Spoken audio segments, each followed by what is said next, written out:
Hi friends, ఎలా ఉన్నారు అందరూ? నో మండే వచ్చింది కదా, ఎవరికి నచ్చదని తెలుసు. బట్ అందరికీ నచ్చిన గుత్తి వంకాయ వండేద్దాం. మనకు ఒకే కలర్ వంకాయలు లేకపోవడంతో అన్ని రకాల వంకాయలు మిక్స్ చేస్తాం. సో అందులో మసాలా కోసం ఉల్లిపాయలు పేస్ట్ చేసి మన రూమ్లో ఏముంటే అన్ని మసాలాలు వేస్తాము. సాల్ట్ అయితే మ్యాండేటరీ ఫ్రెండ్స్, అంటే కారం కూడా జల్లేసాము. అంతా మిక్స్ చేసి ఒక పేస్ట్ చేసి పక్కన పడేసాం. వంకాయలు నేను చూపిస్తున్న విధంగా కట్ చేసుకుని చెక్ చేసుకోవాలి. ఎందుకు చెక్ చేసుకోవాలి అంటే మనకి మధ్య మధ్యలో కొన్ని శత్రువులు ఎదురవుతాయి. చూడండి మాకు ఎన్ని వచ్చినాయో. ఇలాంటి 4 వంకాయలు వచ్చాయి. అన్నీ క్లీన్ చేసుకున్నాక తర్వాత ఇందులో పెట్టేసుకొని పక్కన పెట్టుకోవాలి.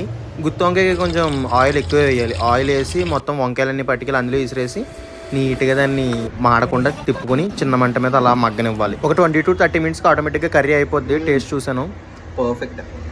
ఈసారి నేనే రివ్యూ చేస్తున్నాను కదా నేను వండింది. ఈసారి ఇదిగో వీటి చేత చేద్దామని ఫిక్స్ అయ్యాను.